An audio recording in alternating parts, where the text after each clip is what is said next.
妹妹新婚之夜跑来姐姐的房间，并在窗户上涂满胶水封住出口，只因她知道比姐姐先进府的田姨娘会设计引外男入室，毁掉姐姐的名声，好让姐姐遭世子厌弃，从而被休弃。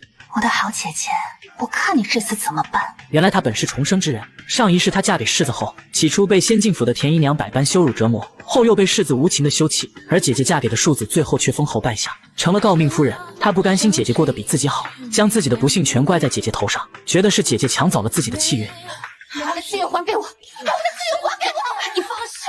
两人在推搡间不小心撞倒烛台，随后俩姐妹纷纷倒在大火中，竟也同时重生回到了出嫁当天。江雪莹还没反应过来，妹妹江雨儿就掀开了她的花轿，说自己不嫁给世子了，她要换嫁。江雪莹看着这熟悉的场景，立刻意识到自己重生了，而看着江雨儿斩钉截铁要嫁给庶子的模样，便猜到她也重生了。可她却不动声色地接受了江雨儿的提议。在江雨儿得意洋洋地准备离开时，却被江雪莹拉住，扇了一巴掌。你敢打我！既已换嫁，那我便是世子妃，有些规矩自然是要教你的。来人，把嫁妆一并换了，世子妃的牌面不能少。江雨儿虽然舍不得世子妃那些丰厚的嫁妆，但相比起日后的富贵，这点东西算不得什么，只能大气的让给她，等着看江雪莹的笑话。世子那一房可是龙潭虎穴，姐姐，你就好好享受吧。于是便发生了开头的一幕。此时尚不知情的江雪莹正准备休息，看见有外男闯入自己的房间，立马拿出银针想要将对方制服，却发觉对方竟还是个武艺高强之人，无奈他只能选择跳窗逃走，保住名声。怎料此时才发现窗户也被人钉死。而与此同时的另一边，心机妹妹江雨儿却假意慌张地找到田姨娘，告诉她姐姐的房间好似进了贼，有点担心姐姐，却又不敢独自一人前去。田姨娘一听立马接茬，深更半夜竟有旁人去了世子妃房间，走吧，一起去看看吧。两人一拍即合，冲进江雪莹的房间。田姨娘假意命人守住门窗抓贼，实则却直接冲到了江雪莹的床边，发觉她正和一个男人在床上，当即欣喜不已，上前要去掀床帘，怎料却被江雪莹制止。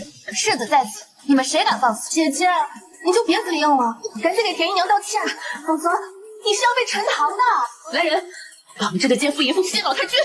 怎料他话音刚落，江雪莹就故意掀开床帘，露出世子的脸。这下两人傻眼了。江雪莹刚想利用世子妃的身份教育田姨娘，怎料床上被五花大绑的世子却拼命挣扎。为了不让他们看出破绽，江雪莹只想尽快将人打发走。可江雨儿却不死心，她不相信那么大活人会凭空消失。发现床底好似动了一下，立马就假意道歉，跪在姐姐面前，随即趁她不备掀开了床单。怎料却发现什么都没有。雪莹忍无可忍，扇了他一巴掌，但为了树立自己世子妃的威信，她把头探进帘子里，假装和世子交谈，随即就借口世子要罚他们，让他们互相扇巴掌，扇到世子满意为止。见他们都不想得罪对方，下不去手，雪莹故意说让田姨娘先来。江雨儿一听，一巴掌就扇了过去。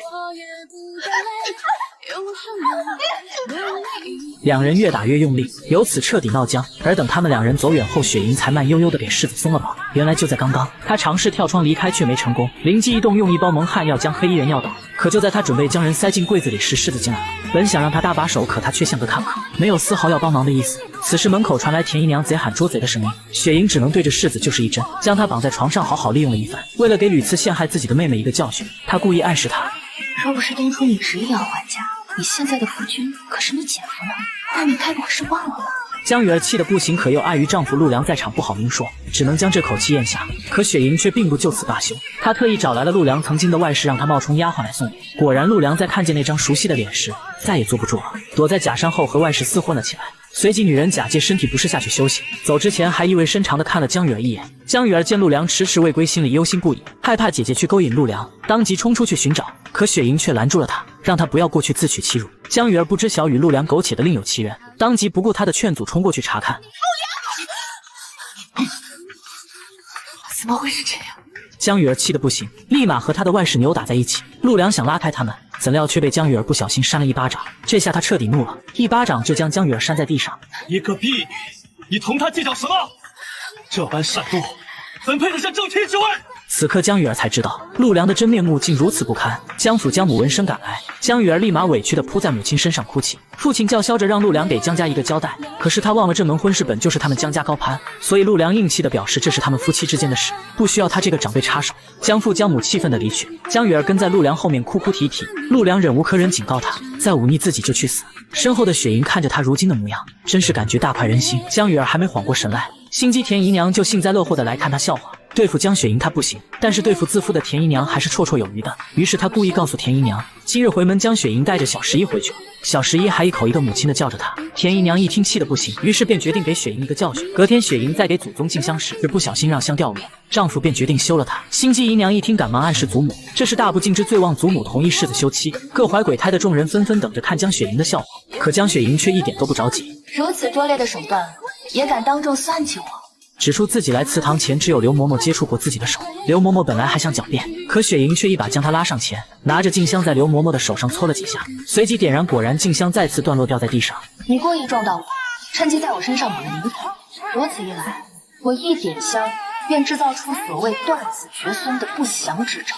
只是你忘了，你这手上还有残留的灵魂。